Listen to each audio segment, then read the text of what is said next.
Gujarat Chief Minister Narendra Modi has said that there is a conducive atmosphere for the BJP in the state for the 2012 Assembly polls. He was speaking at the BJP state executive in Rajkot. He expressed optimism that the BJP will form the government in the state in the future as well. Blaming the UPA government for the sliding rupee, Modi said that the centre has failed the people. Modi also targeted the UPA government for the fall in GDP growth. And expressing confidence at his victory in the coming state assembly elections, Modi launched an all-out attack at the Congress party. Narendra Modi maintained that he will fight this year's elections on the issue of development and harmony. Modi also advised Manmohan Singh to follow the benchmark set by the Vajpayee government.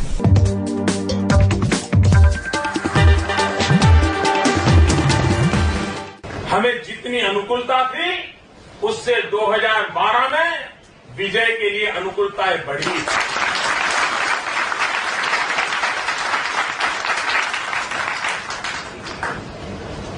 पूरा देश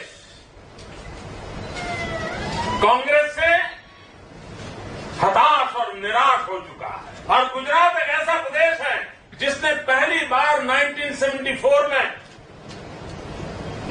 भ्रष्टाचार के खिलाफ आंदोलन करके कांग्रेस की सरकार को उखाड़ के फेंक दिया।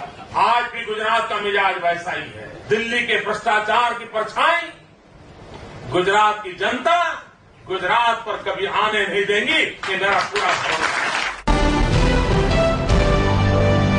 This even as he faces opposition in his own backyard from supporters of RSS strongman Sanjay Joshi. People wearing Joshi masks were seen distributing anti-Modi pamphlets in Rajkot. Pro-Sanjay Joshi ads appeared in local dailies and posters put up across the city.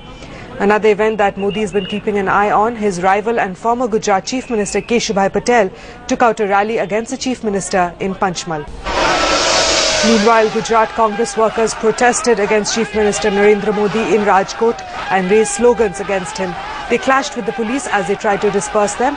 This even as Congress ally NCP continues with its poster campaign in support of Sanjay Joshi. Sanjay Joshi कौन से पक्ष के उससे हमको कोई लेना देना है। उनसे जो अन्याय हुआ है, आज हम किसी भी बात करें, हम भी राजकीय पक्ष के एक आगेवान है, वो भी एक राजकीय पक्ष से आगेवान है।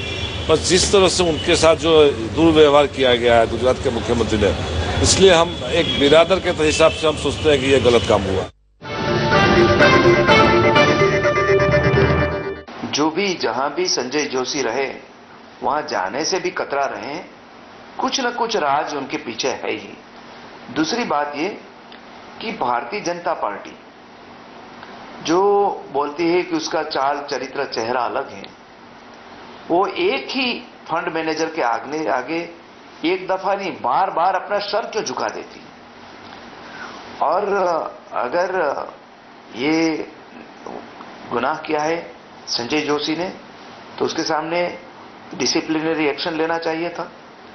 अगर गुनाह किया था हरेन पंड्या ने, तो उसके सामने कुछ करना चाहिए था।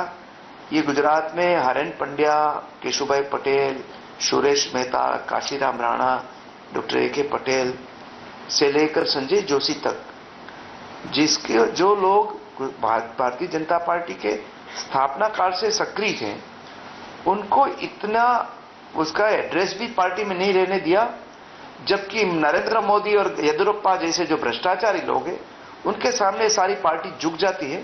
उसका रीजन तो वही बता सकते हैं, और देश की जनता तो उनको जान चुकी है कि वो पार्टी नहीं, आज नरेंद्र मोदी जैसे लोग एक पॉलिटिकल टेररिज्म पार्टी में कर रहे हैं, ये सब लोग जानते हैं। भारतीय जनता पार्टी में सब कुछ ठीक है और हम 2014 की तैयारी में हैं। चुनाव 2014 की जगह 12 के एंड में भी हो सकते हैं और 13 के मार्च में भी हो सकते हैं। हमारा ध्यान यूपीए सरकार को हटाने पर है।